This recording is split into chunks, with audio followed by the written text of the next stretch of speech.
participate in the program and implementation of the program. That's why, yeah, we can achieve our goal or achieve our aim towards education. So there are various types of decentralization in education. First of all, the political decentralization means it involves empowering local government such as panchayat raj institutions and urban local body to make decision regarding educational policy and implementation. You know, there is in school there is SMC, and in SMC there is a member in from the Panchayat Samiti. So each one in the political system, because the political parties are more effective or powerful to implement the policy. So it is very important to involve them into the schooling system or in the academic or non-academic part of the school system. So political decentralization means empowering the local government like Panchayat Raj, and also in urban local bodies to make decision regarding the educational policy and implementation. Then after we go to the administrative decentralization, it means it shifts the authority from the center and then the state government, then the district and block level education. In the last class, we will elaborately discuss about the administrative decentralization, that is in the central level, that is Ministry of Education, then Secretary of Education, then in the state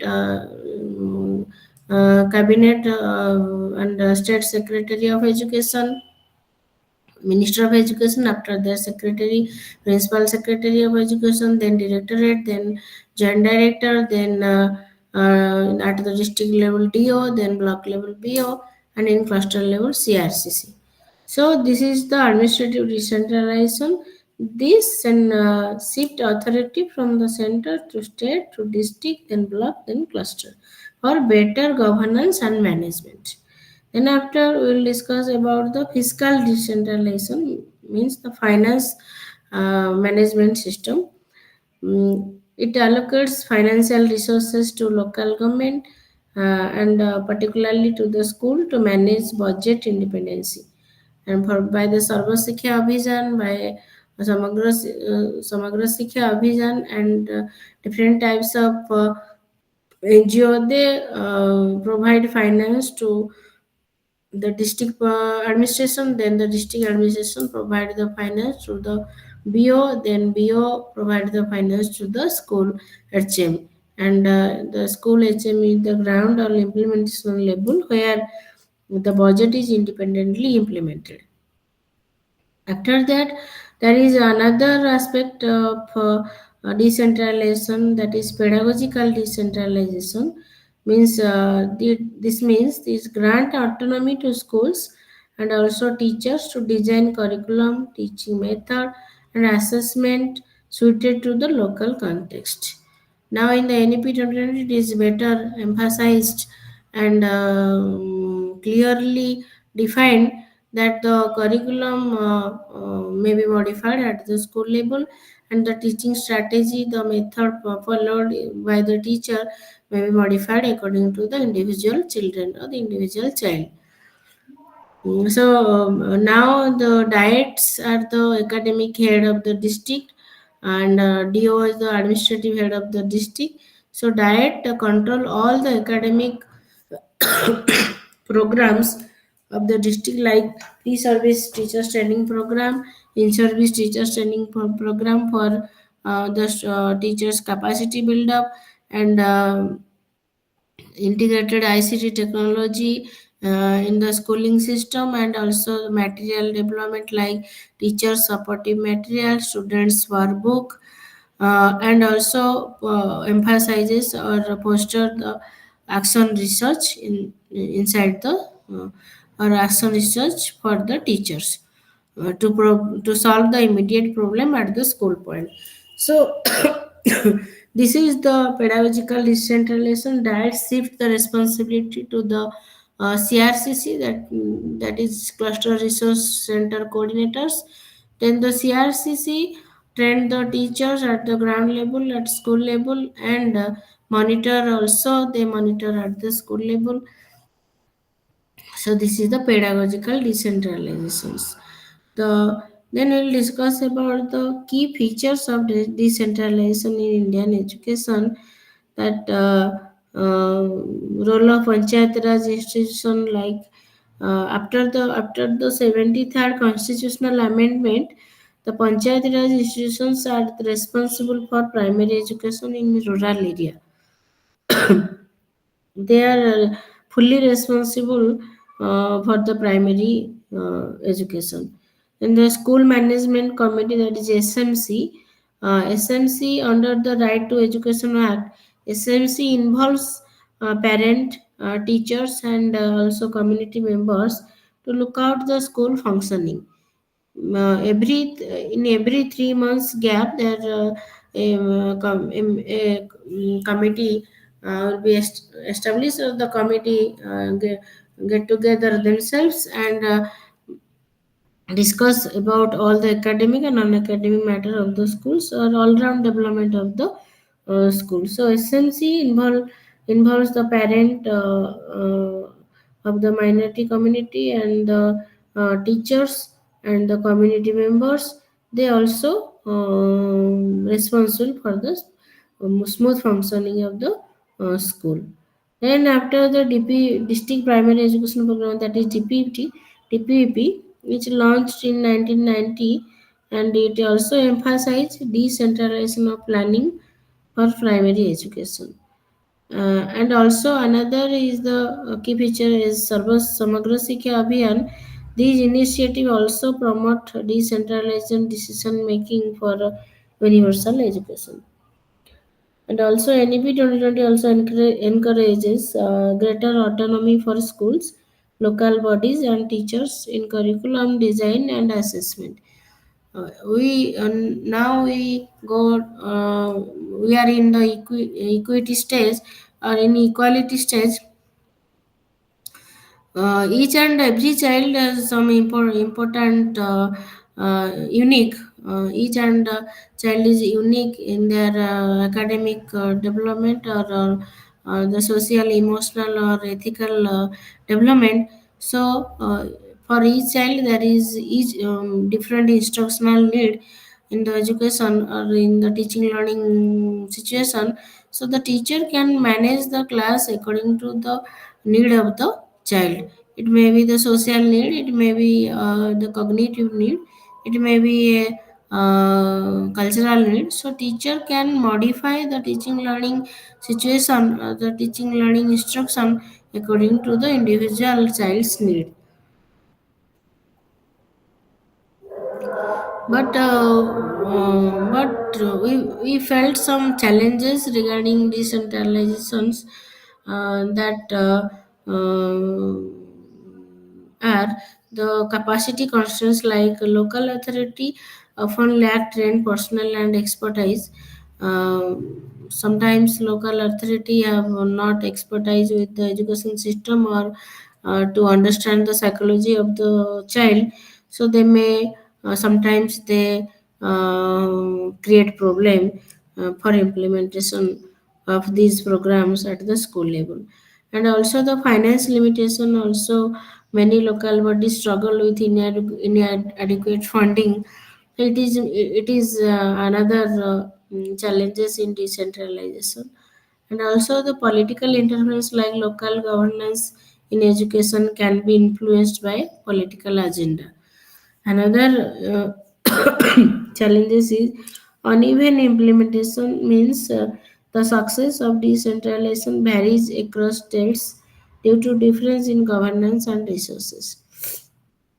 If you compare the education system in Bihar and in Odisha, you see there is a huge difference in the governance and resources in the schooling system.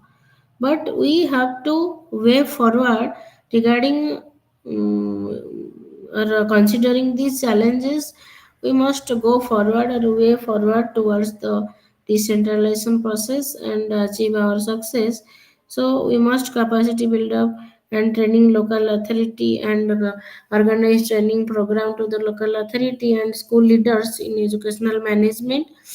And also ensuring timely and adequate funding for decentralized bodies, and also encouraging active involvement of parents and local community through different refresher course, and also using digital platform for decentralized planning and monitoring. So to follow these guidelines and avoiding all the challenges, we go forward or way forward towards the decentralization of education. After that, we will discuss about your post-independence period. How in the post-independent periods there was the administrative structure in the education system. Now, first of all, we will discuss about the BG Care Committee report. Am I audible? Yes, ma'am. Yes, ma'am. Okay. The BG Care Committee report was prepared in which year?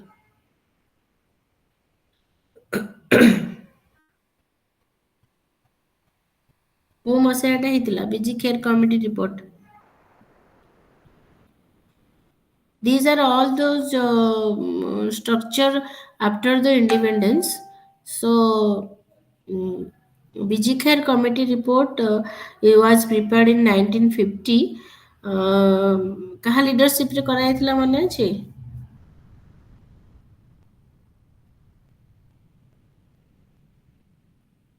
The BG Khair committee report was prepared in 1950 under the leadership of Bal Saheb Gangadhar Khair,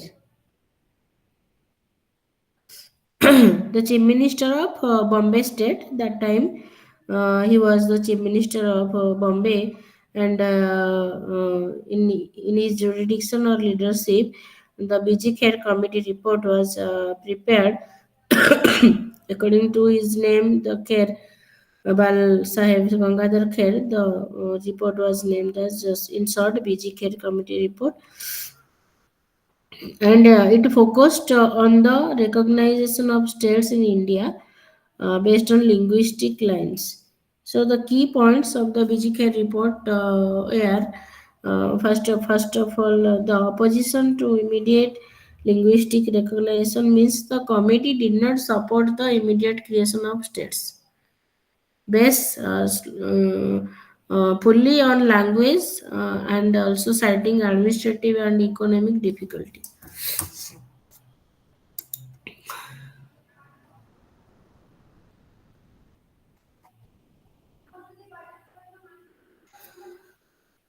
The Central Advisory Board of Education, the highlight policy making body, the Education Department set up a committee under the chairmanship of BG Khair on the relationship between state government and the local bodies.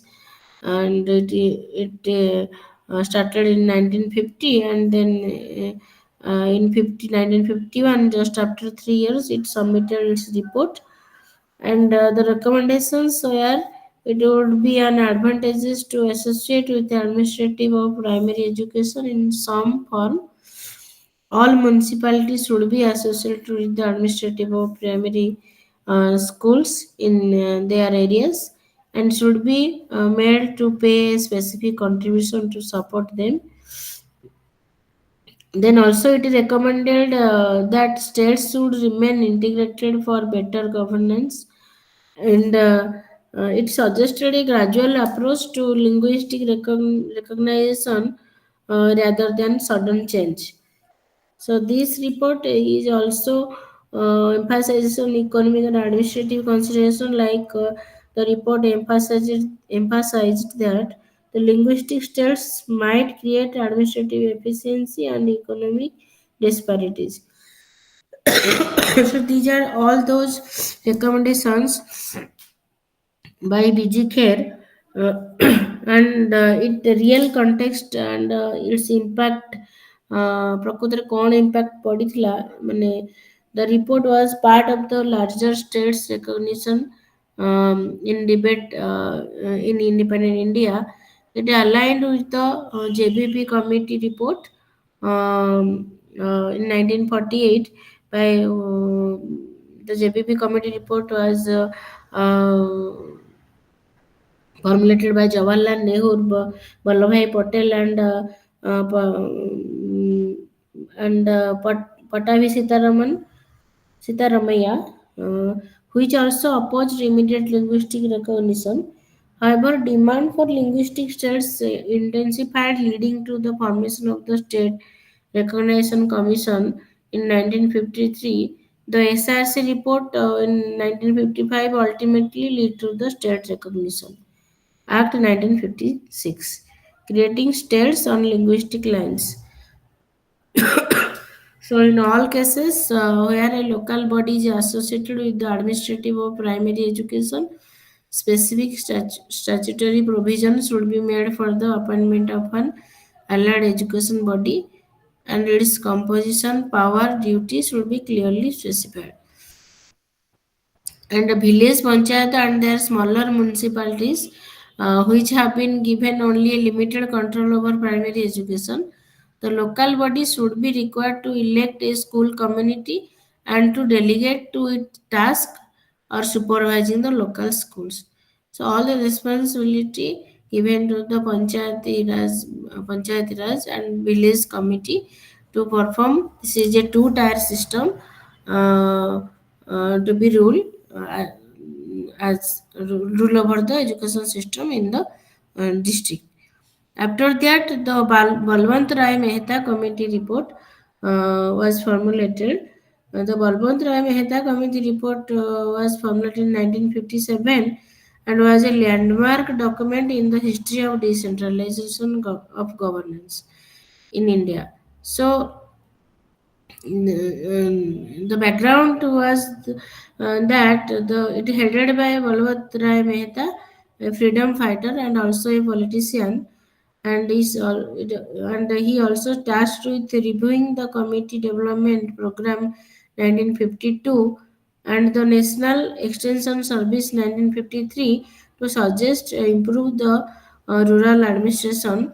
Balwant Rai Mehta committee's recommendations are um, but before that, it is a in BG Care Committee report was the two-tier committee report, but Balwant Rai Mehta Committee report is a three-tier Panchayati Raj system, where Gram Panchayat at the village level, Panchayat Samiti at the block level, and Jilla Parishad at the district level.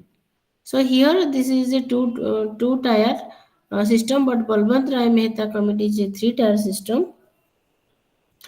First of all, the Grama Panchayat at village level, Panchayat Samiti at block level, and Jilla Parishad at district level. So, and the democratic decentralization of Balwant Rai Mehta was the local governance should be elected and given real power, and decision making should be bottom up with greater autonomy at the village level, and village level or gram panchayat is the most powerful should be the powerful system, and the decision making should be from the ground level or the village level, and responsibility for rural development is the panchayati raj institutions should manage areas like agriculture, irrigation, education, health, and rural industry. Panchayat Panchayati Raj institutions should manage all these areas like irrigation, education, health, and rural institutions. And regarding funding and authority, the local body should have financial resources to function effectively.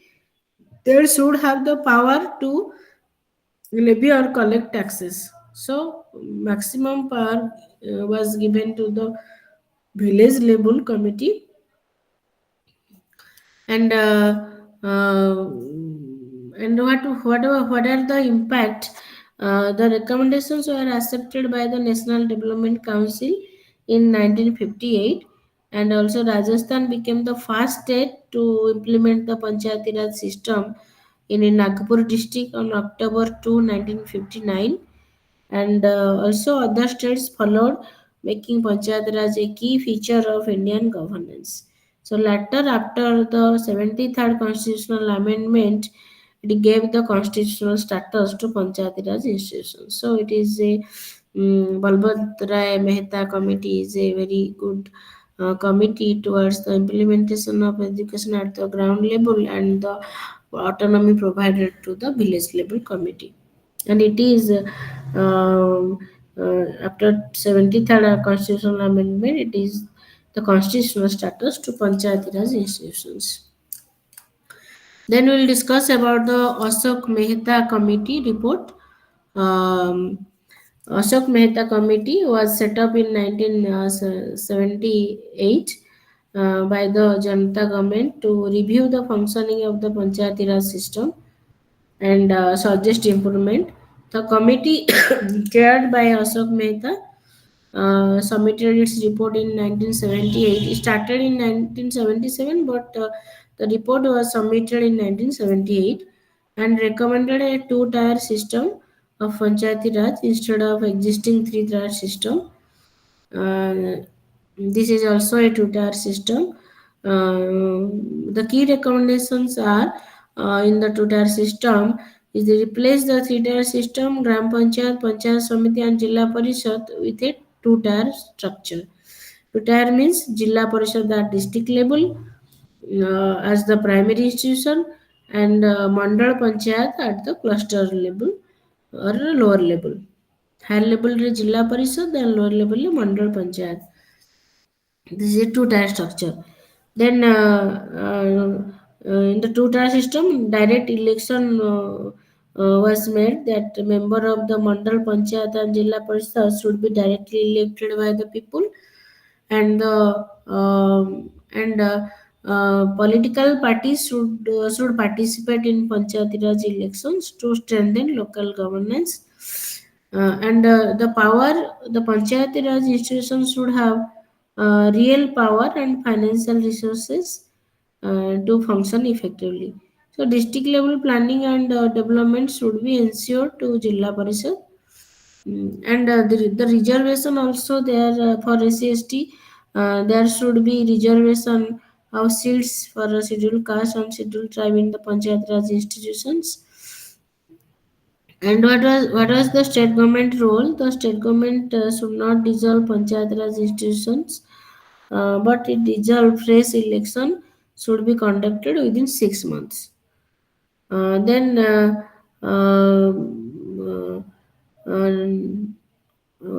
नया नया पंचायत जोटा कि judicial role कौन रही नया panchayat should be established for quick and low cost dispute resolutions and financial independence जो रहला पंचायती राज institutions should have independent resources of revenue including taxation power.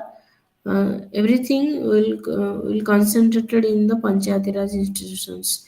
So, what were the impact of this report, of this Ashok Mehta committee report? That though the recommendations were not fully implemented at that time, they influenced later Panchayat Raj reforms, including after the 73rd constitutional amendment,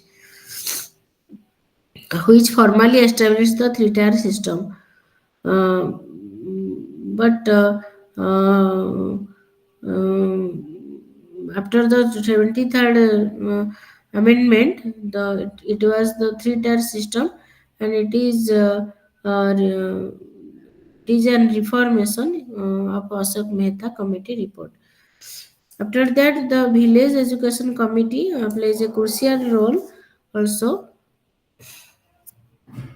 And you know also about the national policy on education 86 and it was revised in 92.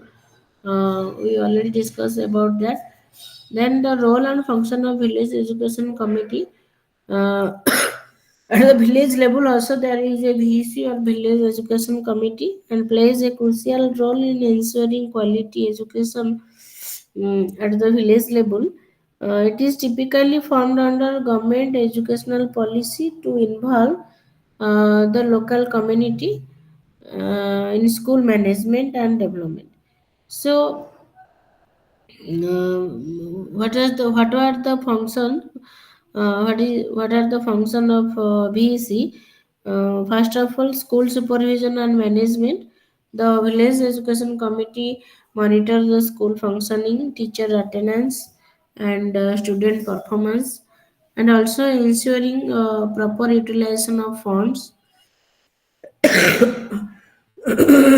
funds that are allocated for school development, uh, and also ensuring or addressing issues related to school infrastructure such as classroom, toilet, and drinking water.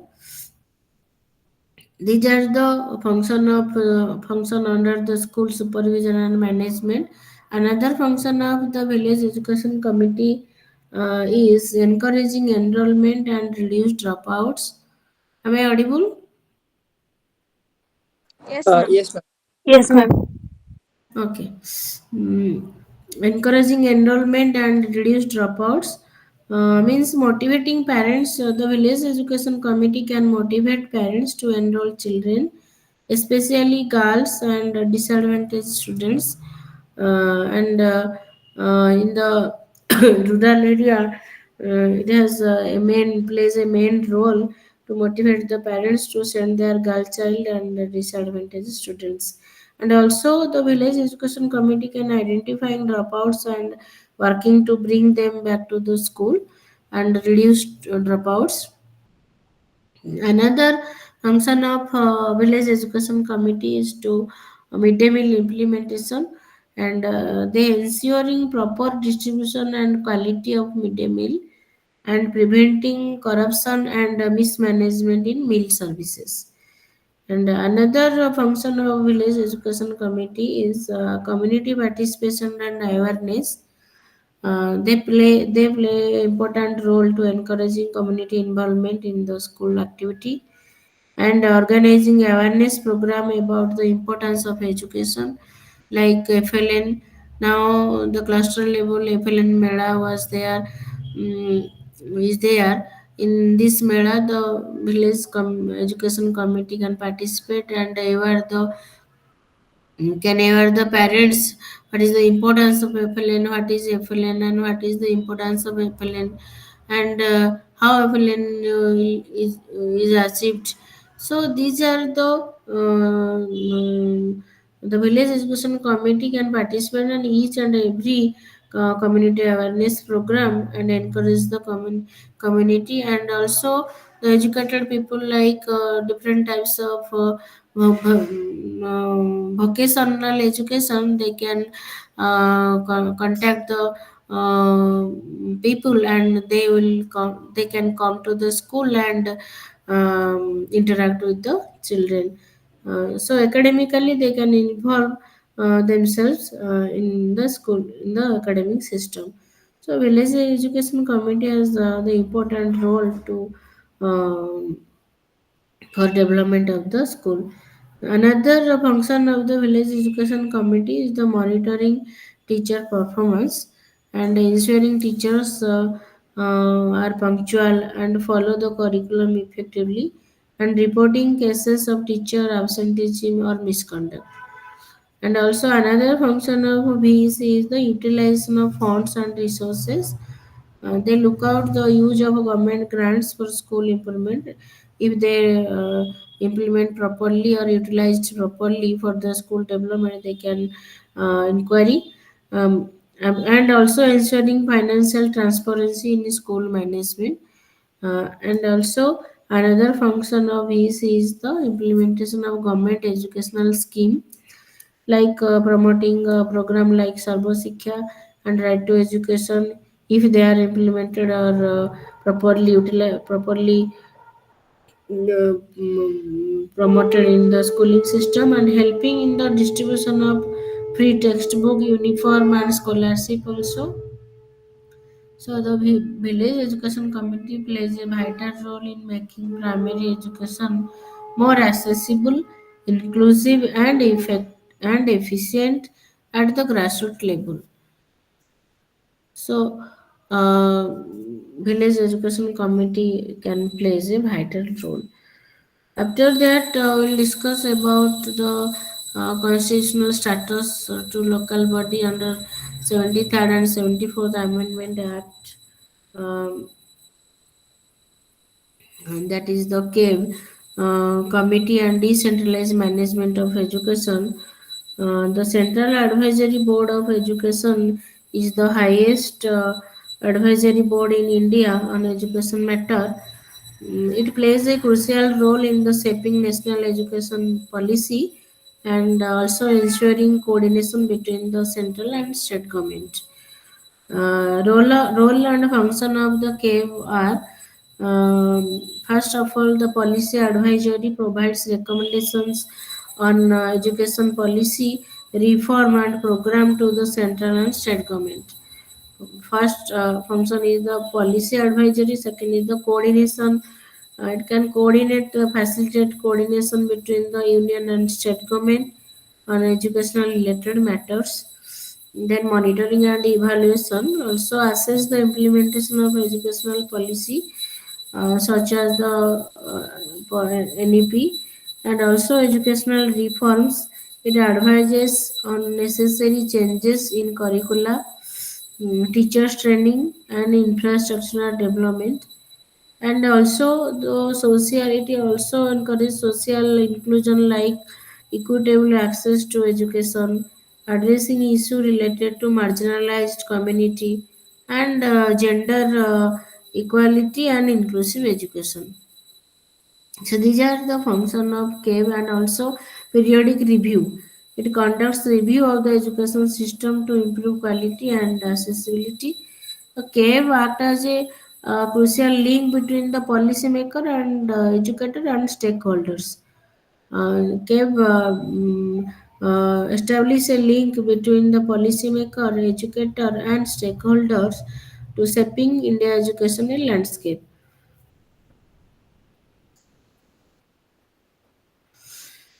Then community mobilization and participation. First of all, we know what is the community mobilization and participation. Community mobilization and participation are essential strategy for empowering community to take collective action to towards social change, development, and problem solving. These approaches emphasize inclusively. Uh, these approaches also emphasize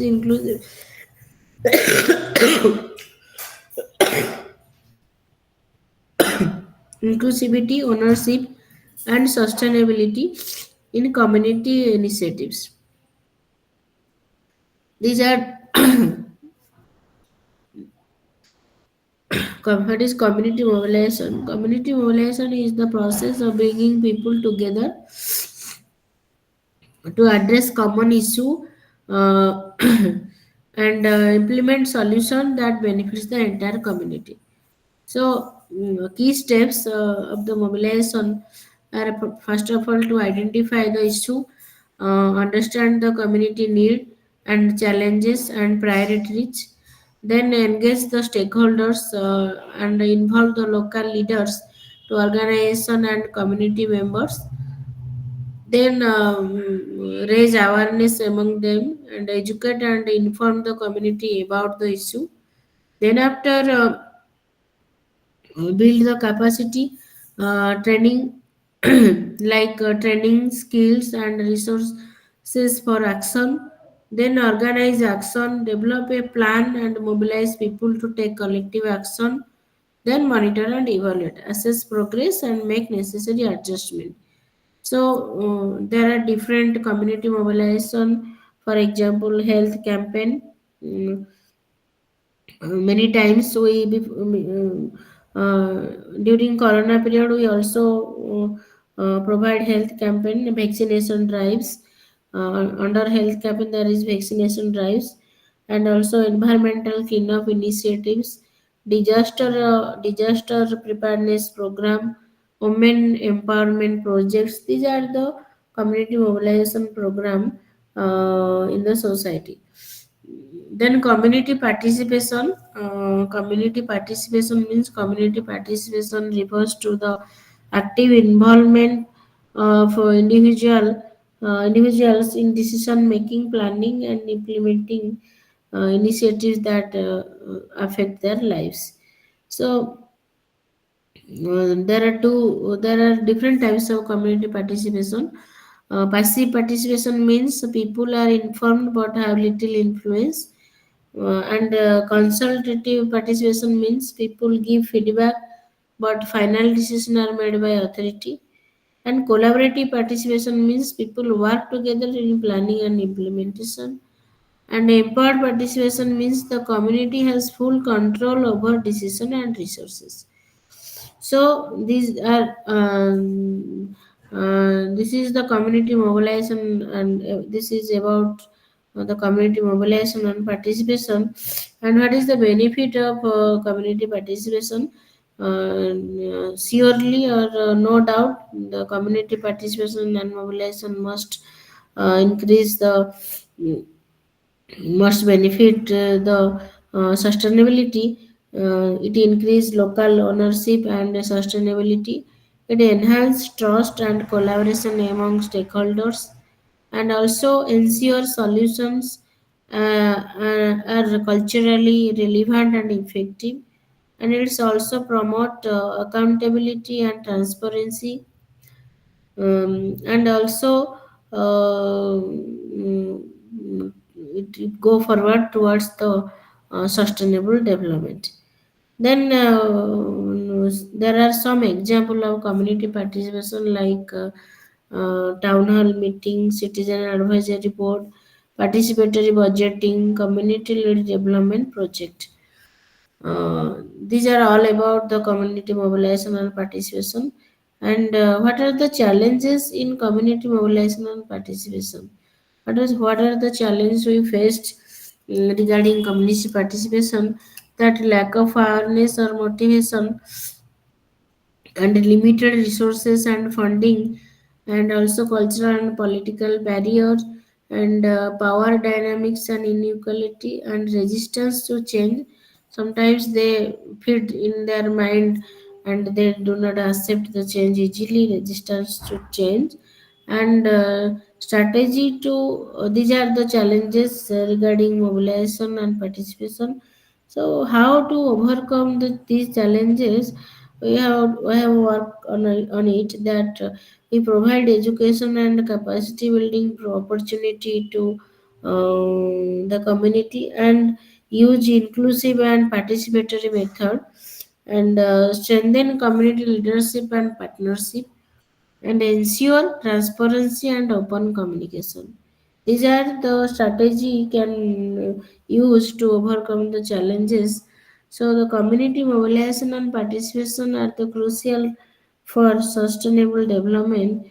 And by engaging people in decision making and collective action, community becomes stronger, more resilient, and better equipped to address their own challenges. So this is all about the community mobilization and participation. Now we complete your unit 9. Then we go forward to the your unit 10, that is district and sub-district management. Am I audible? ଆଜ୍ଞା ma'am ଅଡ଼ିବୁଲ୍। Yes, ma'am. ବୁଝି ହଉଛି? ଆଜ୍ଞା ma'am ବୁଝି ହେଉଛି। Aଜ୍ଞା, ma'am. Okay. Okay. Then we already discussed about your district level educational administration, and the existing pattern in our state. So now it is we will discuss it elaborately. Mm. District level administration.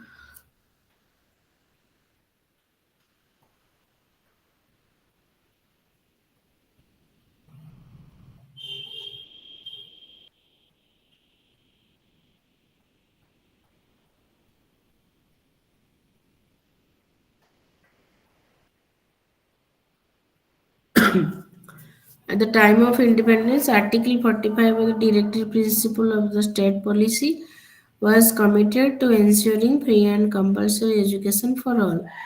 Still, the enrollment has remained not satisfactory that time. So things started to change after 1980s. During 1980, a committee constituted by the Planning Commission under the chairmanship of Hanumant Rao clearly identified district as the viable unit for planning. So the National Policy of Education 1986 and the Program of Action 1992 reiterated the need for decentralization in education, and the CABE Committee to Decentralize Management of the Education emphasized the need for integrating educational planning and management effort at the district level with the Panchayat Raj institutions. And the DPP is the most recent effort to translate the idea of decentralized planning into an operational reality. So, in every 5-year plan argued for keeping the district as viable unit for decentralization of education planning and administration. So, what is the existing pattern of district level educational administration? On the report working after 1986 National Policy of Education proposed to create District Board of Education to coordinate educational administration activity at district level. But till date, they have not been instituted. Presently, there is state level advisory board which covers higher secondary and primary education of all districts of the state and its various components. For example, Advisory Board of Education. Gujarat has in your module there is an example of Gujarat state how the district and sub district management in education. In Gujarat, district level education administration is structured to effectively manage and oversee the education with each district. This structure ensures the implementation of state educational policy and the smooth functioning of the school. So here is the flow chart and hierarchical model in Gujarat. In Gujarat district level educational administration. You see the Gujarat Education Advisory Board at the top level, then Gujarat State Council of Higher Education, then Gujarat Secondary Education Board, then Gujarat State Education Board, then Gujarat SSC Exam Board. These are the Advisory Board of Education.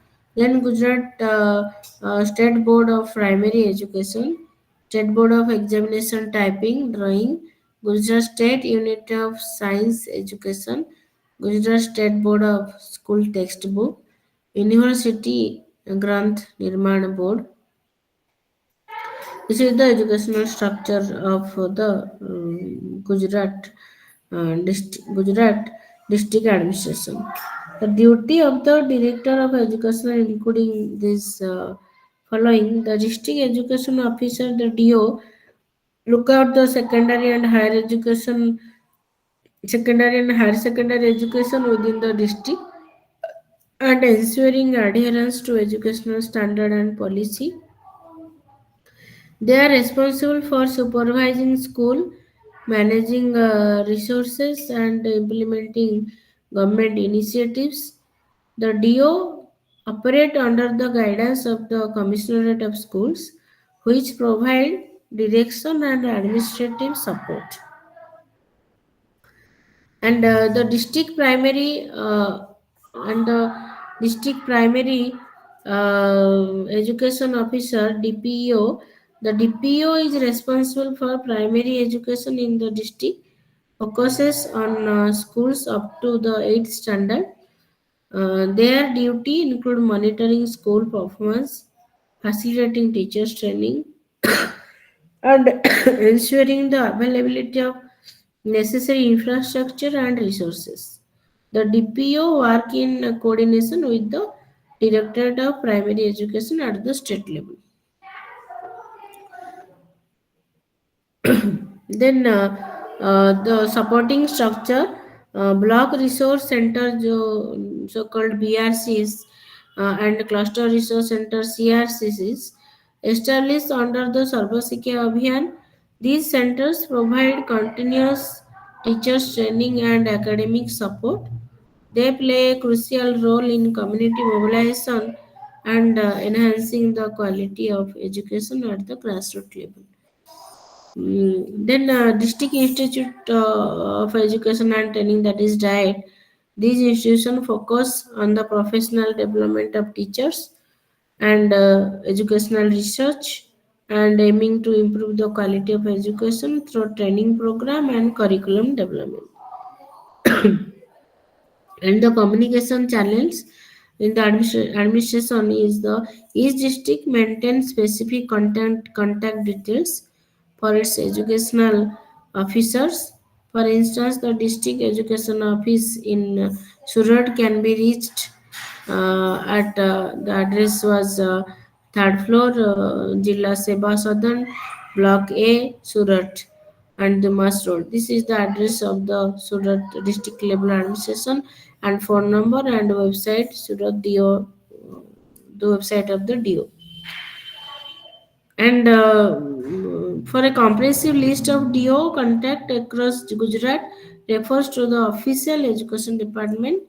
There is was a contact page, and this structure approach ensure the educational policy are effectively implemented and schools receive the necessary support to provide quality education to students across Gujarat. So at each level, they coordinate with the higher level and implement the policy. So, the duties of the Director of Education include the following points to propose, guide, and counsel the Education Minister regarding educational matter through the Educational Secretariat, and to inform about the GR regarding education to all concerned educational institutions, to manage the complete educational structure in the state with full competency, the 5 year educational scheme and implement the planned scheme with competency, to check the budget account, recognize educational institution, to plan and execute inspection of all educational institution competency, to plan extension of educational institution. These are the modalities of or duties of the Directorate of Education. This is the whole structure of Gujarat state district level administration. Structure of education administration in Gujarat at state level, then Minister of Education, Deputy Minister of Education, Minister of Education Gujarat, then Secretariat of Education, Directorate of Education. In the Secretariat level, there is Education Secretary, Deputy Education Secretary, Deputy Education Secretary, and Section Officer and other staff. Then Directorate level, there is Directorate of General Education, Directorate of Technical Education, and Co-Director of Education. Under the Directorate of Technical Education, there is Assistant Inspector Official Staff. In the Director of General Education, there is Co-Director of Education, and it is divided into three structure, that is Deputy Director, Research Officer, Deputy Director, and Deputy Director. There are three Deputy Director at that level.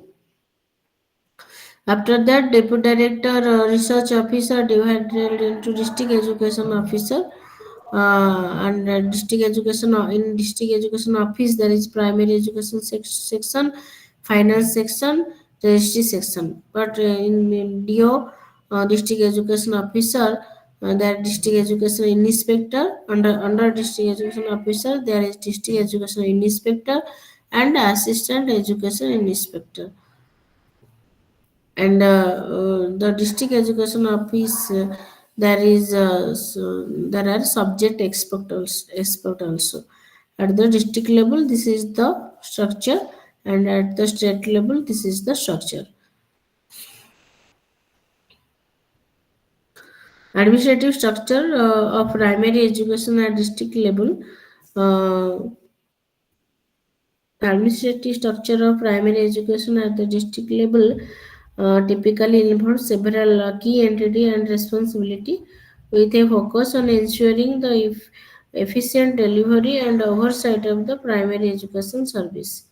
So here is first of all the Jilla Parishad, then Executive Committee, then under Executive Committee there is the District Development Officer and Education Committees, Committee and Subcommittee. The District Development Officer, under District Development Officer there is Primary Education Administrative Officer, and under the Education Committee Subcommittee there is President, Vice President and Member of Committee. In under the Primary Education Administrative Officer, there is teacher recruitment. These are the modality: teacher recruitment, chairman, district education committee, education officer, administrative officer, principal of primary schools, and teacher transfer, chairman education committee, administrative officer, district development officer, and under the governance committee, there is chairman education committee, district education officer. So district education officer or district education director, the role of DO is the responsible for overseeing the management and administration of primary education in the district. They ensure policy and directive from higher authority, that is from state or national level, are implemented. Then the responsibility of the DO is the supervision of schools, teacher recruitment and management, ensuring the educational policy are followed, and also coordinating the training program for teachers. And the sub-district or BO, sub-district or block education officer, the officer's role is to um, uh, change, to the change of education in smaller administrative region called block or sub-district, and the responsibility of BO is the supervision of schools within their block, monitor school performance, managing educational resources, and reporting to the DO. And then primary school head or principal or head of the institution or the headmaster, the role is the each primary school typically has a head who is responsible for the day-to-day running at the school, and the responsibility is to managing school staff, ensuring quality teaching, maintaining student record, and ensuring that school infrastructure is in good condition. Then the role of the teacher is to the teacher is responsible for delivering the curriculum to students, and the classroom instruction, assessment of student progress, involvement in extracurricular activity, and maintaining records of student performance. And the SMC, that is School Management Committee, role is to consisting of teachers, parent, and community members, help in decision making related to school development and functioning. And the responsibility of SMC is to involve the community and ensuring if the community is involved, resource management, improving school infrastructure, addressing local educational challenges. And the district resource person DRP, the role of the DRP are the senior educator or expert who provide support to teachers and schools, particularly in the areas such as curriculum implementation and pedagogy. And the responsibility of DRP are providing in-service training, offering professional development to teachers, and helping to monitor and evaluate the educational outcome.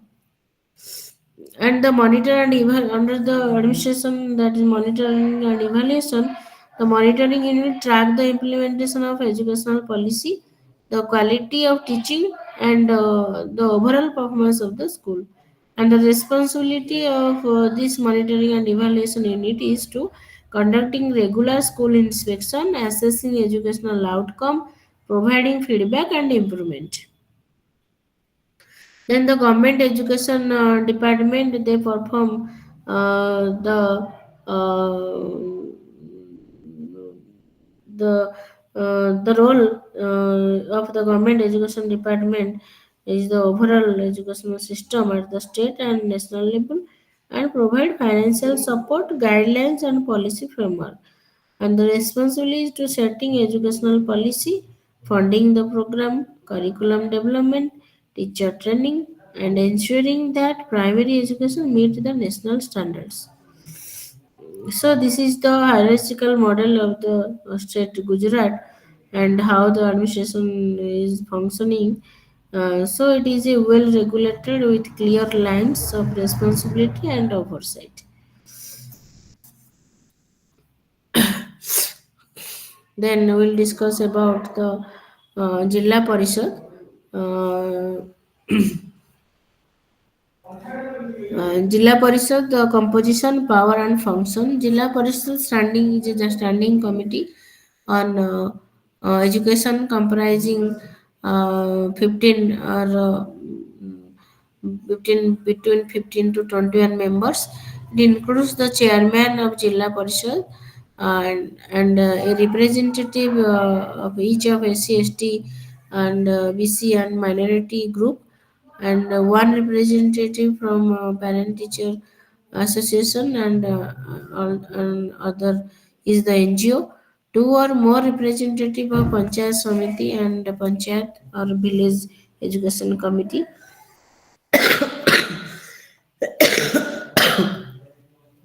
A principal of a college or HM of a school, professor of education from university, principal of the diet, a headmaster of school complex or secondary school, a representative of a teacher of teachers, member secretary, chief education officer or its equivalent.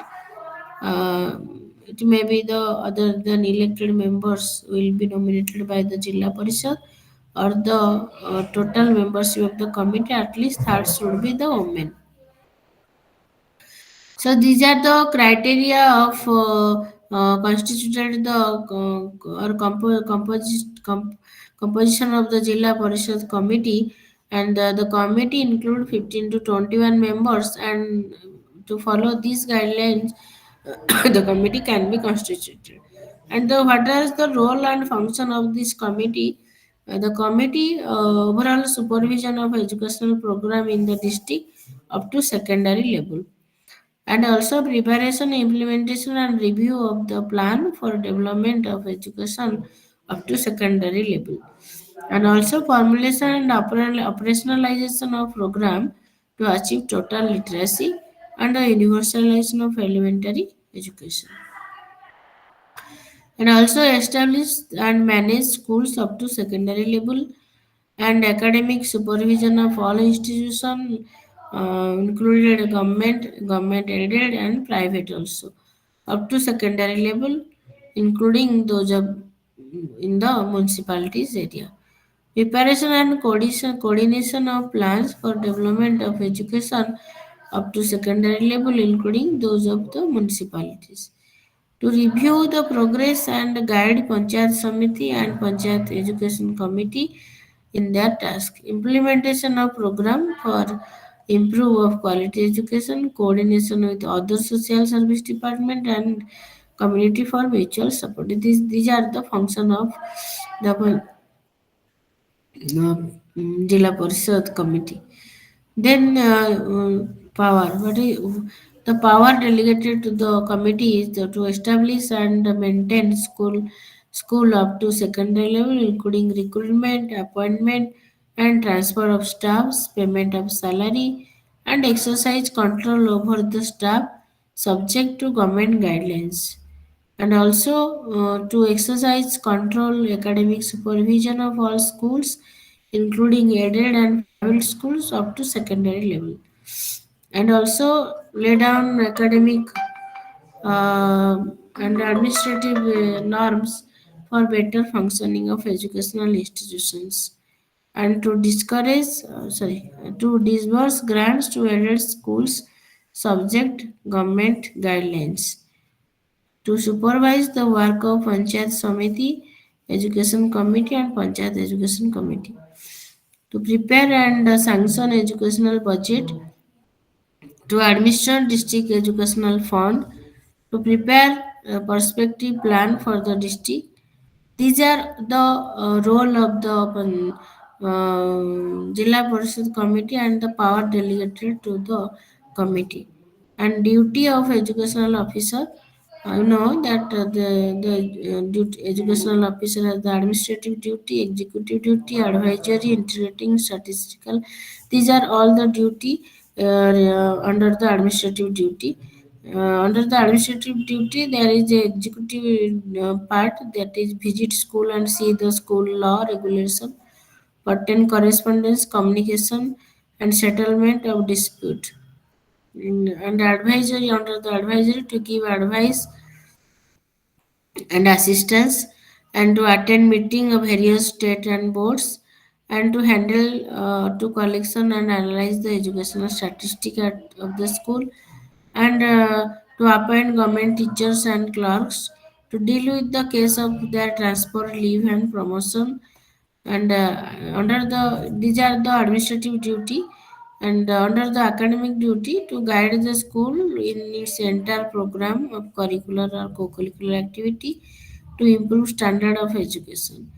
And under the establishing contact between the public and the administration, um, through the village education committee, through the Jilla Parishad, through the Panchayat Raj. These are this is the establishing contact between the public and the administration. Then DPP, you already discussed about the DPP. Objective of DPT. This is the objective of DPT. DPP, District Primary Education Program, is a government initiative and in India that aims to improve the quality of primary education.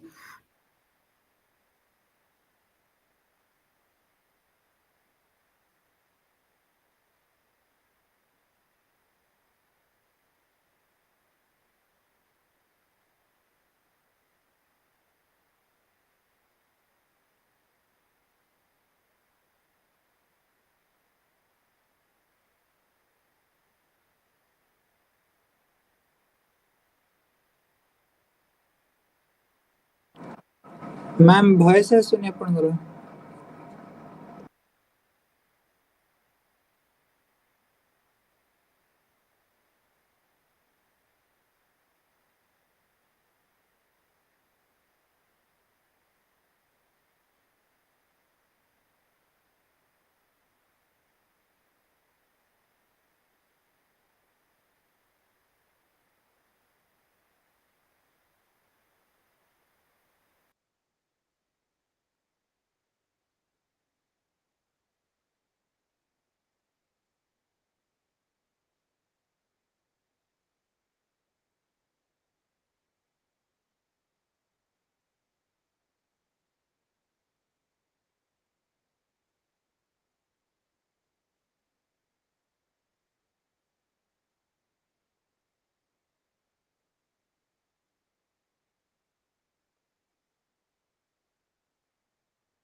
Am I audible? Yes, ma'am. Yes, ma'am. Suppose कटि जाइଥିଲା train बोधे. Uh, कटि जाइଥିଲା. Now again I am presenting on the screen. कोटी कटिଥିଲା ଆମେ objective of the DPP. Objective DPP रे. Okay. Again I will discuss the objective of the DPP to provide pedagogical training to the teachers. Means before, if we think before 20 years back, there was the teacher-centered educational system, but day by day it is modified to the learner center. Then now we are in the age of learning center. So the how the DPP provide the pedagogical training for effective teaching, student-centered learning, and participatory teaching methods. And to provide the content knowledge to the teachers, and the teachers are trained on the updated curriculum and subject matter expertise to ensure they can deliver lessons accurately and confidently. And teachers can provided by classroom management training, that teachers are provided with strategy to manage diverse classroom, deal with behavioral challenges, and foster a positive learning environment. And also training provided regarding assessment and different types of assessment technique, using teachers used formative and summative assessment technique to monitor students progress. And also inclusive education training to for the teachers, that teachers are trained on addressing the need of students with different learning ability, including those with disabilities. And also teachers provided training with use of technology, how they use the technology and make the class more interactive. So training often includes how to integrate technology into teaching to enhance learning experiences. And also community engagement training, teachers are encouraged to encourage with the local community to create more holistic educational environment. These are the training program are usually conducted through workshop, seminar, and on the job training by the DPP, and it is the objective of the DPP. So here it is the flow chart, how the academic part or training program is function. First of all, the support the pedagogical renewal process in increasing stress in being laid on the strengthening and capacity building of existing state and district level academic support. Research institutes like ACRT diet setting up some district structures like block and cluster research institution to provide on-site support to the teachers. The resources institution are connected with each other in the performing the capacity building of the teachers. So first of all, the ACRT organized training program regarding community management, use of technology, inclusive education, assessment technique, classroom management, content knowledge, and pedagogical training. And different types of innovative training program are organized by the ACRT at the state level.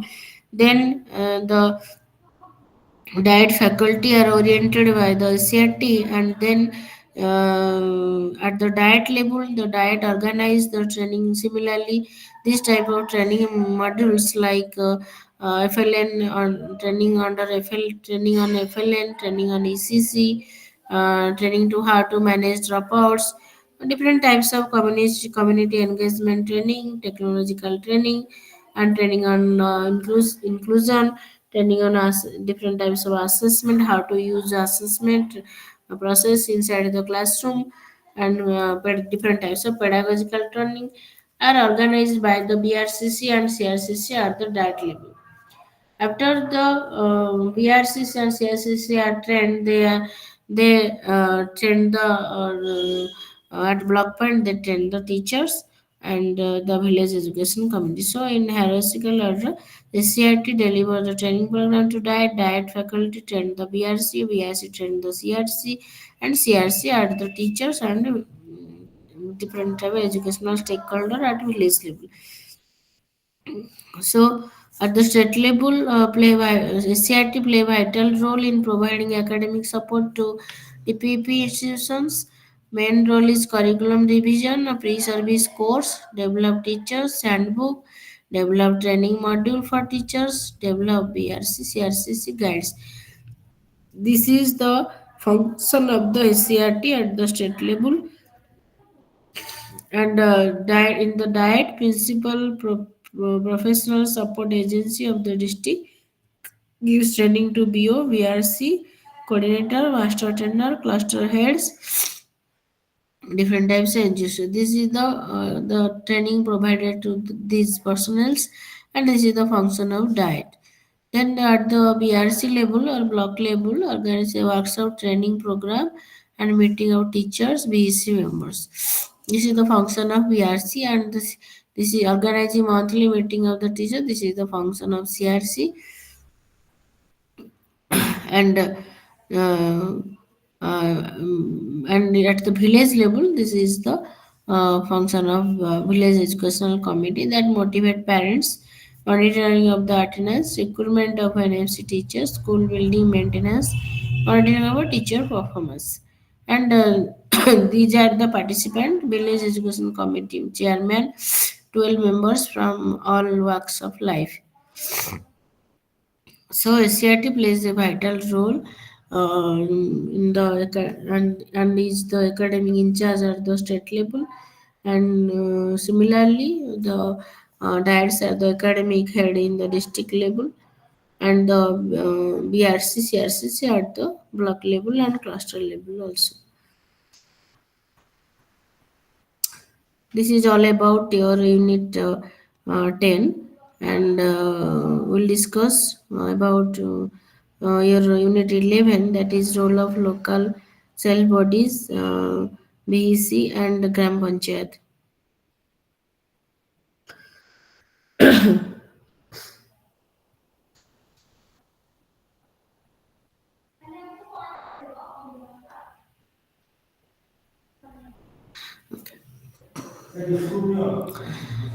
Am I audible?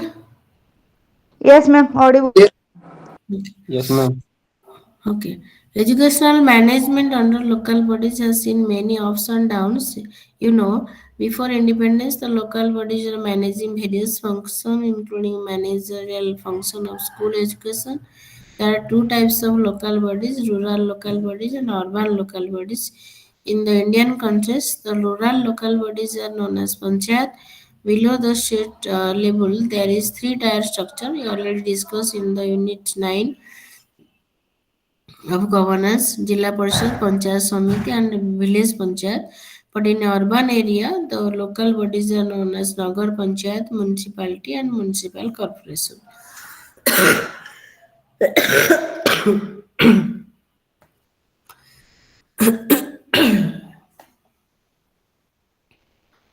So, three states, Mizoram, Meghalaya, and Nagaland, are largely dominated by tribal without having Panchayat Raj bodies except tribal council. So, the tribal council assists in smooth functioning of primary schools and seek support of teachers, youth, and women and other for educational and other linked with health program, mobilize resources and help schools to have water supply, urinal, playground and other facility.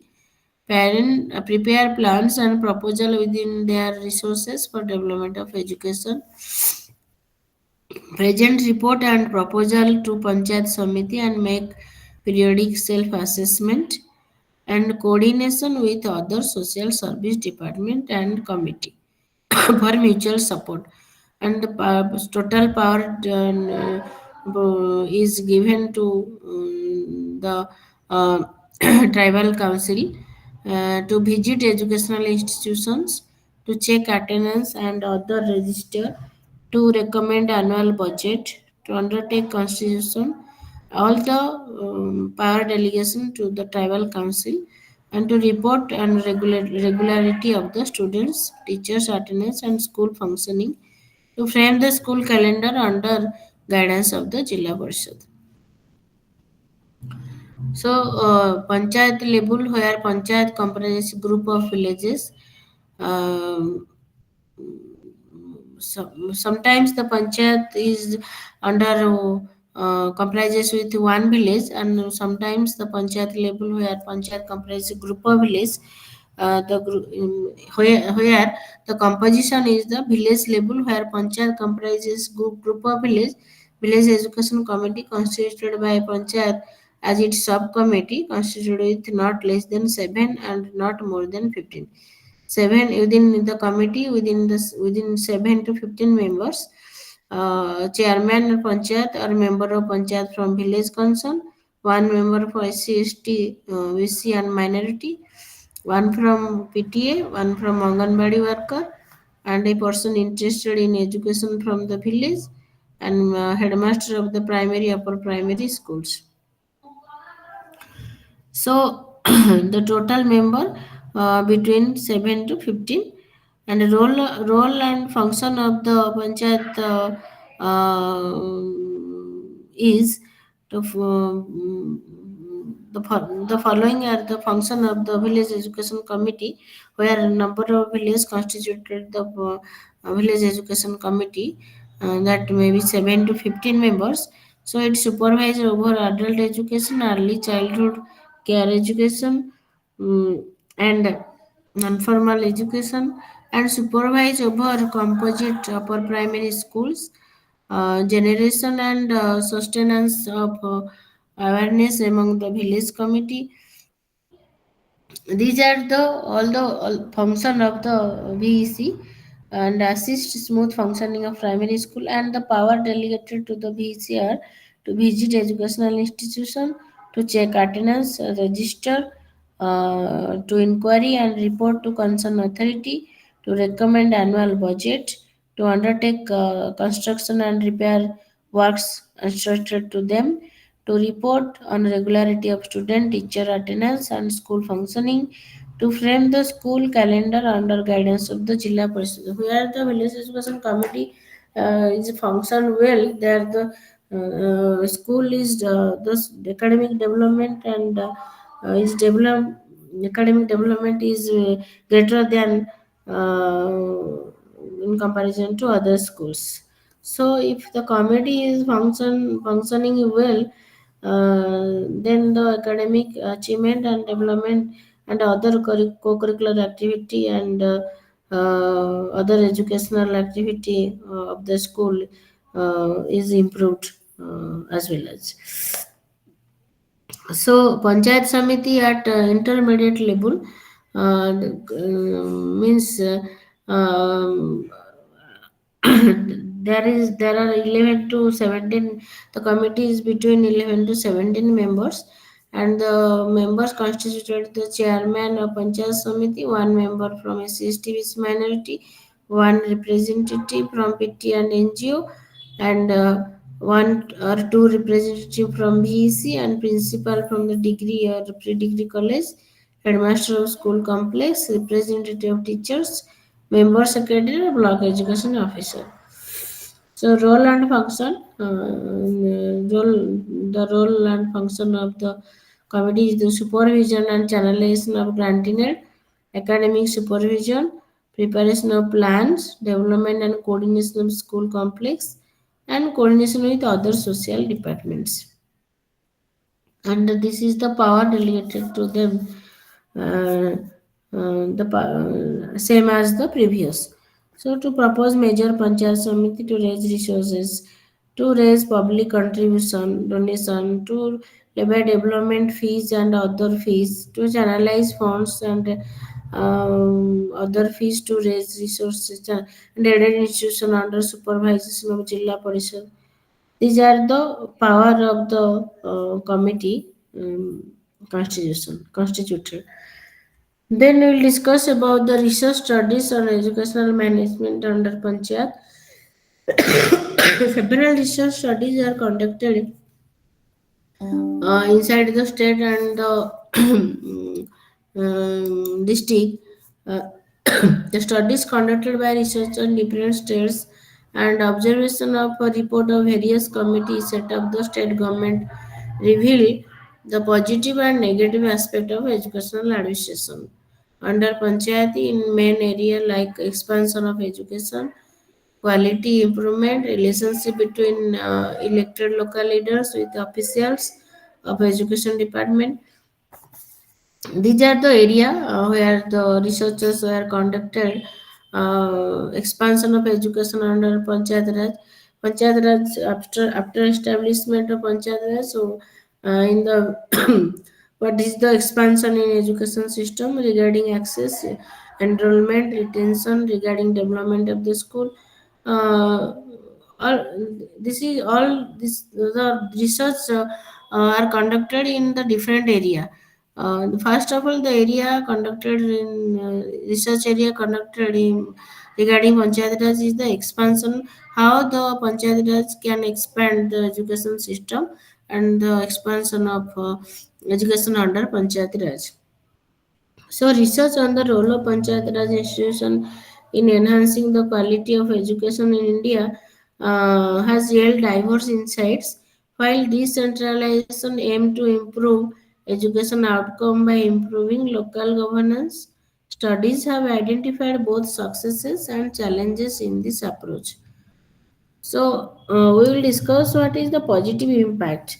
Community engagement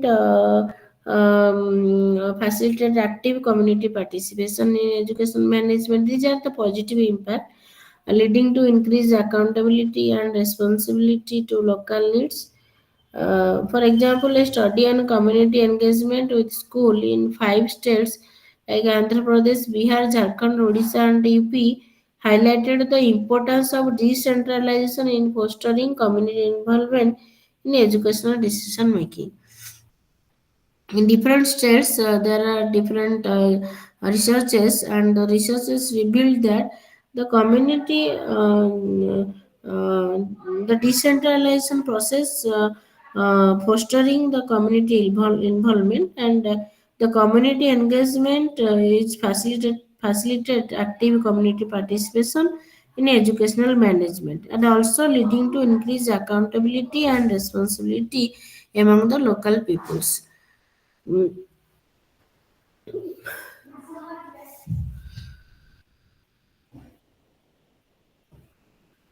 These are some research studies. You can go through it, and some studies reveal the positive impact, some reveal some negative impact and challenges. Specifically, they face the challenges.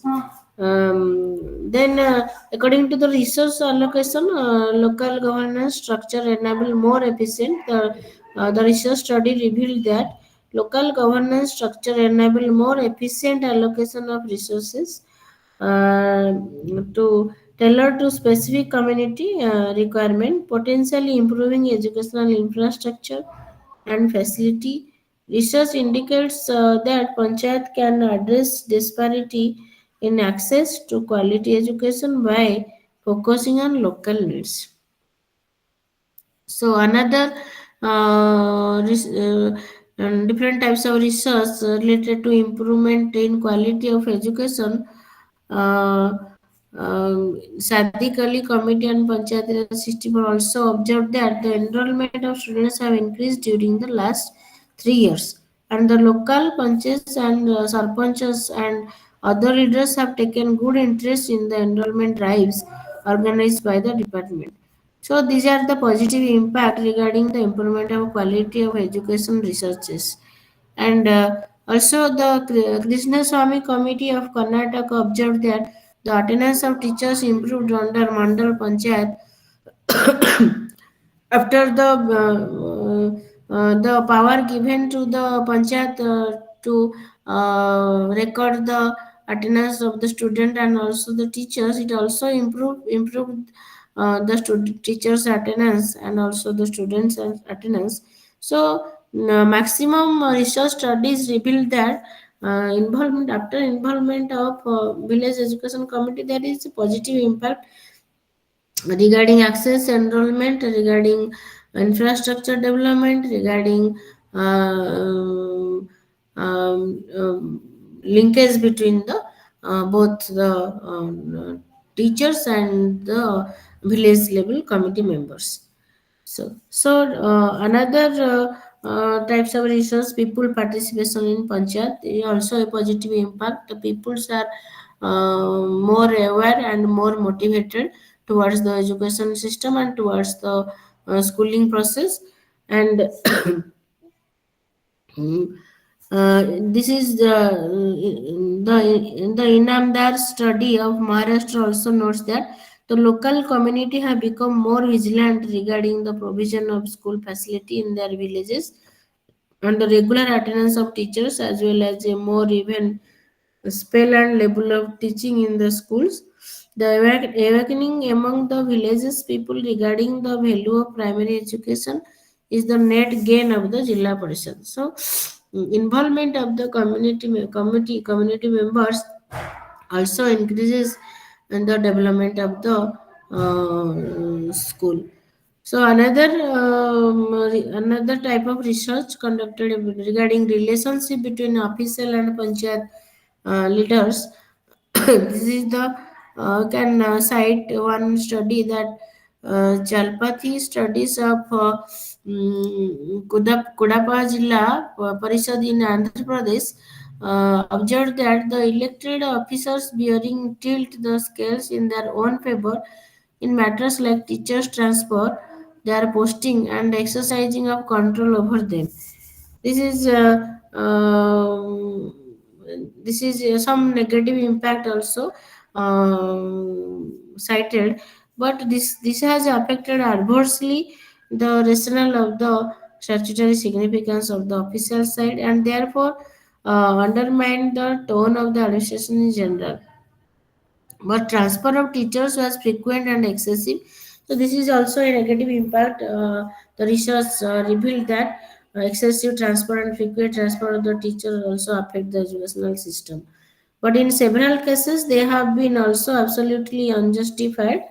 And the committee further noted that they had come across the case of the teacher who was transferred 10 times in a year. So this is a negative impact, and the relationship between the official and panchayat leaders has a negative impact on it. So teachers have been used by non-official for their political ends. So it is we see that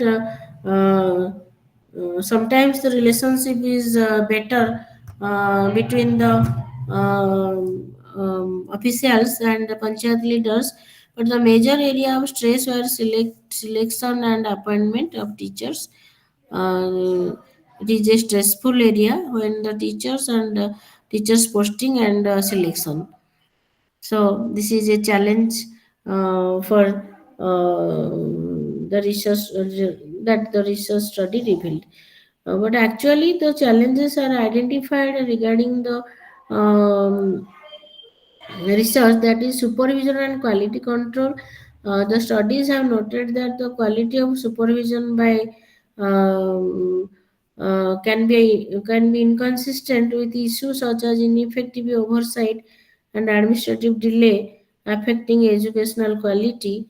For instance, research on the role of Panchayati Raj institution in educational management found that the anticipated improvement in quality due to local supervision have not always materialized. They may be show their favoritism to one teacher, and whenever the teacher is a good teacher and dedicated teacher, they may not count that personnel. So if the research revealed that improvement found that the anticipated improvement in quality due to local supervision have not always materialized. Then in capacity building, the effectiveness of managing education is often hindered by lack of capacity building initiative for local officials, leading to challenges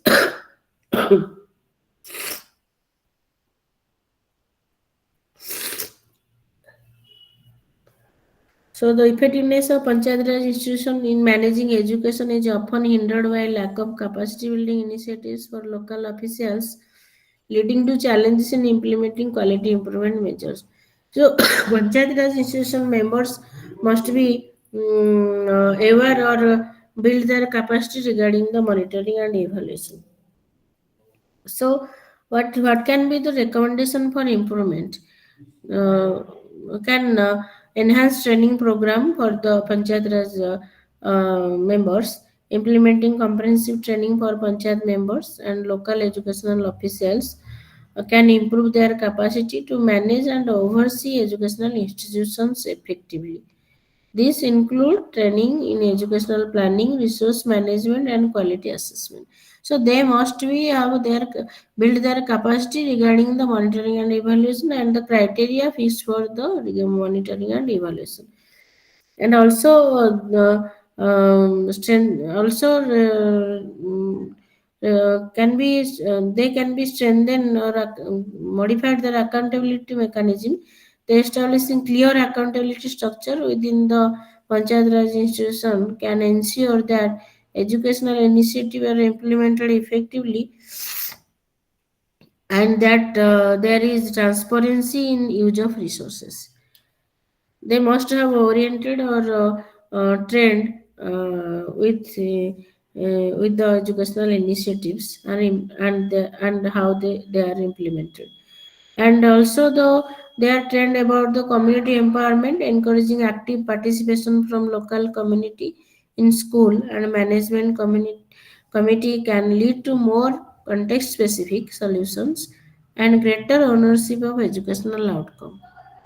So, while Panchayat Raj institutions have the potential to enhance the quality of education through localized management and community involvement, addressing challenges related to supervision, capacity building, and accountability is crucial for realizing these benefits. So, they must have aware and motivated and trained about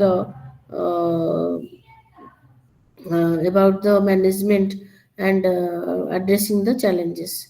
So, in this context, the concept of community is deeply rooted in social, cultural, and historical traditions.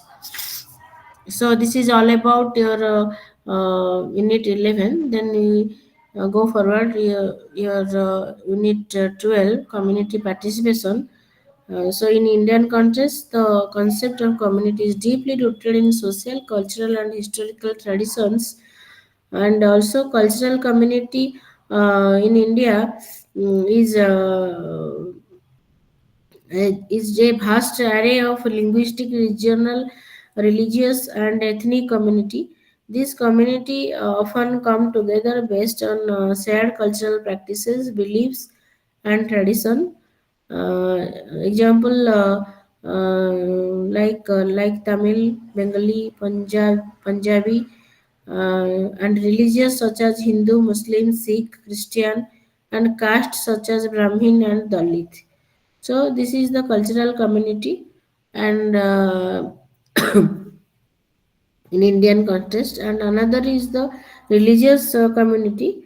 That religion play a significant role in the social fabric of India, with community often identified uh, by religious affiliations. These religious communities have their own rituals, festivals, and social norms.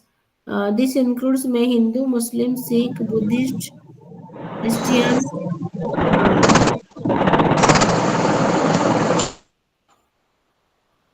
uh, Christian, Jain, and others. And also another community in Indian culture like caste-based community. Caste has traditionally been one of the primary social stratification in India. Although caste-based discrimination is officially outlawed, but caste identified continue to influence social interaction and community. The caste system divided people into hierarchical groups historically based on the occupation and the birth.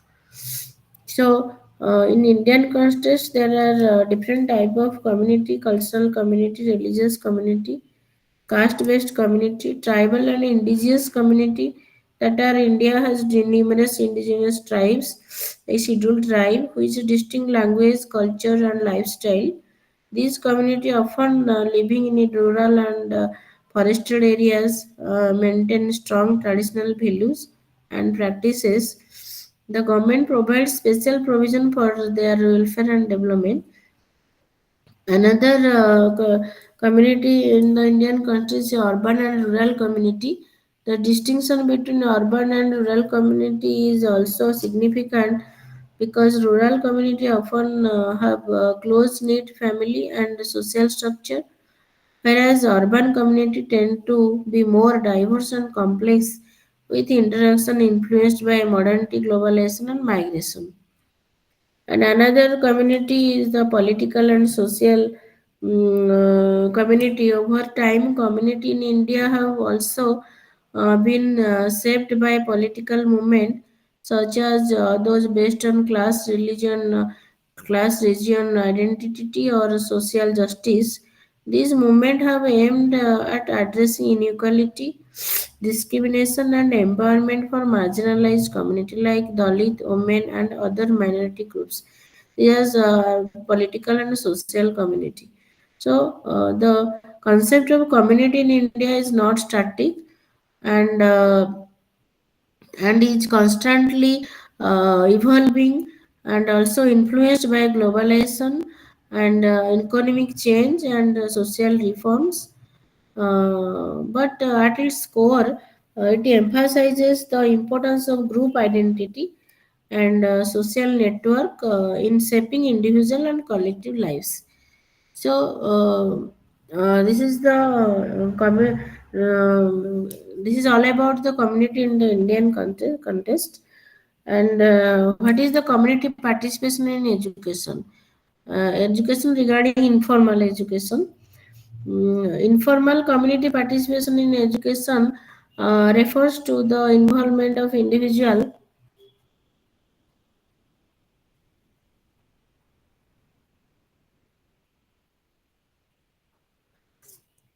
Is it visible? No, ma'am. Screen is visible or not? Not, No, ma'am. ma'am. No, ma'am. Okay, okay. No, ma'am. Okay, okay, I'm trying. Now it is visible. Yes, ma'am. Yes, ma'am. Yes, Yes, ma'am. ma'am. Okay, how the community participate in the informal education in informal manner. Informal community participation in education refers to the involvement of individual and group from the community in supporting and enhancing the educational process outside of the formal school system. This can include activity like volunteering, organizing events, offering mentorship, or helping with after-school program. And also, it's about creating partnership between schools, families, and local community to support students' learning. For example, include community members serving as guest speaker, parent helping with homework clubs, and local business providing resources, or community group offering extracurricular activity. In this way, these are the informal ways how the community can uh, participate in the education. So this type of participation can help uh, or bridge up the gap in education, especially in under resourced areas, and foster a sense of belonging and shared responsibility for the success of the students. And how the formal education have community what is the formal mechanism of the community participation in the education system? Formal community participation refers to the structured, organized involvement of individuals or groups in decision making processes like activities or events within a community. And the formal communities typically involves processes that are recognized by official institutions, government organizations. This type of participation often occurs through formal mechanism like public consultation means community members are invited to provide feedback on policy, plan, and project, and also advisory committee or boards. These are the established groups where community members can offer advice or recommendation on various matters. These are the formal ways how uh, in the formal way the community involved in the education system. And also in election, voting for representative or leaders who will take decision on behalf of the community. And also workshop, town halls or hearings, public forum where people can engage in dialogue with official and organizations to discuss issue and policy. This is a formal way. And survey and petitions, formal tools to collect community opinions on specific matters. This type of participation ensure that this type of formal participation ensure that the community has a voice in governance, decision making, and resource allocation, and fostering more inclusive and accountable outcomes. So this is the formal, informal, and formal ways how community participate in the education system. It is the importance of community participation. There are several importance in community participation. One is the empowerment and ownership, where when people are actively involved in decision making and initiative within their community, they feel a sense of ownership and responsibility, which can lead to more effective and sustainable outcomes. So, community participation is greater impact on the empowerment and ownership and improve decision making. Diverse perspective ensure that decision reflect the needs and the priorities of the community as the whole, and making the process more inclusive and equitable. And also the social cohesion is increased by the community participation. Means the community participation foster stronger relationship and bonds between individual, promoting trust and collaboration, which are key to building the resilient community.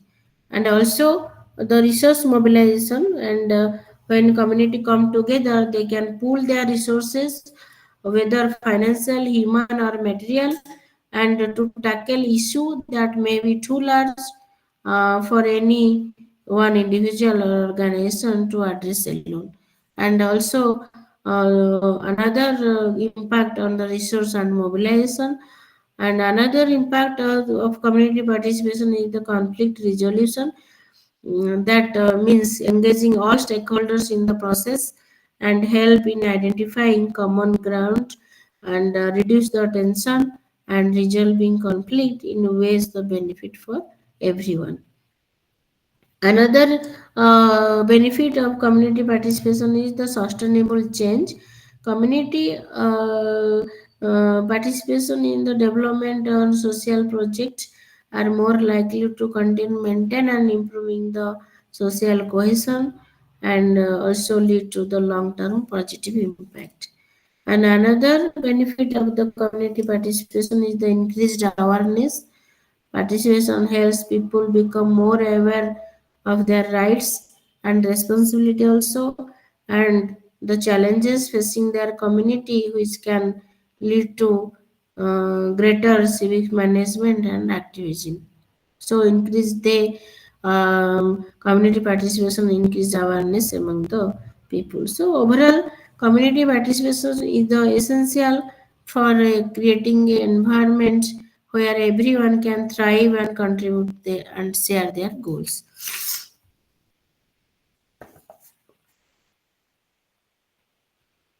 Contribution of community in education, and the community plays a crucial role in the development and improvement of the education. Here are several ways the community contribute towards the education. First of all, the support and resources, and community members including parent, local businessmen, and organization can provide resources such as funding, supply, mentorship, or after school program that enhance the learning environment.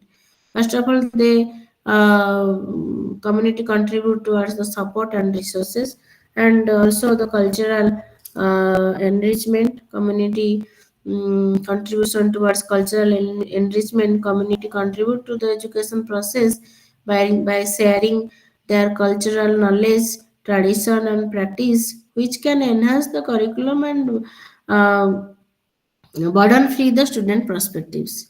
And also the volunteerism, and community members often volunteer in school as tutor, guest speaker, and event organizer. This volunteerism helps to fill the gap of educational delivery and provide students with real world experiences. And also community contribute to like parent involvement. Parent plays an essential role in supporting their children education by participating in school activities, communicating with teachers, and encouraging academic achievement at the home. And also local knowledge. Community bring local knowledge to education, ensuring that the curriculum is relevant and reflective of the area need and the history. So local knowledge people can contribute their work to inside to educate the learners and to um, academic development of the learners. And also the community contribution develop building social connection, schools act as the community hub and fostering social cohesion and collaboration. These connections support student emotional and social development, which is vital for overall learning success. So parent connected to the to their student to their kids, and also another parent and another teacher connected to the parents. So a connection, a breeze between the parent teacher mother and teacher community members. So building community participation helps building a social connection among all stakeholders. And another contribution of community is the lifelong learning. Community contribute to the concept of lifelong learning by offering adult education, skill building workshop, and learning opportunity for all ages.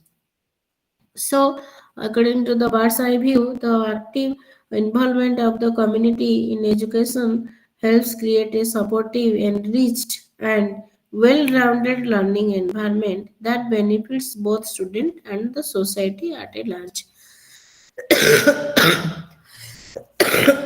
So, these are the points also in your module. Identify addressing problems. Community participation helps to promoting girls education. These are all about the benefits of the community participation and improvement in the education system.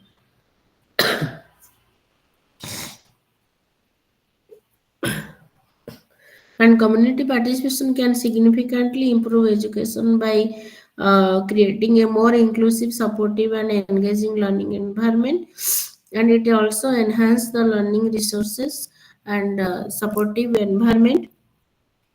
When the community is actively involved, students often feel more supported. This can include mentorship, tutoring program, and emotional support from families and local organizations. And also enhance learning resources like community members, included local business and organizations, can provide resources such as books, materials, finance support, enriching educational opportunity for students. And also cultural relevance, community participation helps ensure that the curriculum reflects local values, our history and culture, making learning more relevant and meaningful to the students. And also improved student motivation also. Student motivation. Students are more likely to be engaged and motivated when they see that their education matters to the people around them, and community involvement can foster a sense of pride and ownership over learning. And also collaboration between stakeholders like teacher, parent, and local organization working together and can identify challenges and opportunity in the education system and leading to more effective problem solving and innovations. And another is the building life skill. Community participation provide opportunity for students to develop essential life skill such as communication, collaboration, and leadership through engagement with local event, project, and volunteer work. So these are the opportunity given by the community to the students, and students can develop their life skills like collaboration, leadership, and communication. Then stronger accountability is developed among the students when the community are invested in education. They hold schools and local government accountable, ensuring better educational outcome and more responsive policies. So all stakeholders connected to the education system are more responsible and more accountable towards the system. So by fostering this connection and support system, community participation helps create a education system that is not only more effective but also more adaptive to the need of students. Not only more effective but also adaptive for the students. In historical perspective of community participation in India, in the pre-industrial society, in early human society, participation was often informal and community-based.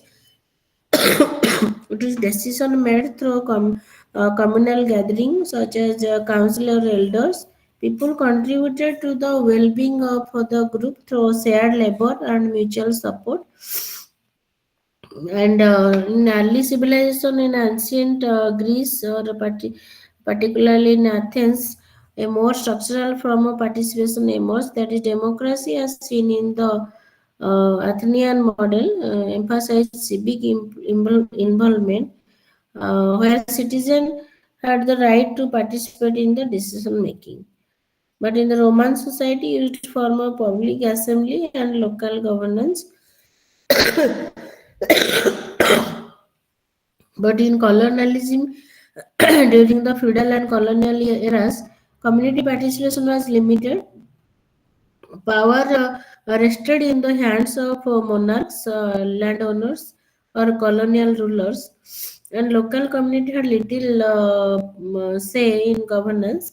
Participation was often restricted to the ruling classes. But the industrial revolution after the industrial revolution after 18th 19th century, the industrial revolution brought about urbanization and creating a shift in social structure and challenging traditional way of life. As people moved into cities, labor movement, the rise of union, and the call for social reform brought community participation into focus. So activism began to gain around, particularly in the advocating for workers' right, better living conditions, and democratic reforms. After that, 20th century social movement and decentralization, the 20th century saw a rise in various social movements and civic rights, feminism, labor, environmentalism that campaigned the right of marginalized groups and community. Uh, to decentralization of efforts, particularly in post-colonial nations, where people sought self-governance and say in their own affairs. The United Nations and other international bodies also promoted the idea of participation as a fundamental right in the involvement process. So after that, community development and participatory action research in 1960 and 1970s saw the rise of community development. After the research findings and revealed that community participation can increase the educational system and scenario, and this marked a shift towards grassroots participation and collaboration with local community to address issues like poverty, health, and education. So, in the late 20th century and at present, digital participation with the advent of the internet and social media in the late 20th century, in 21st century, new forms of community participation has emerged.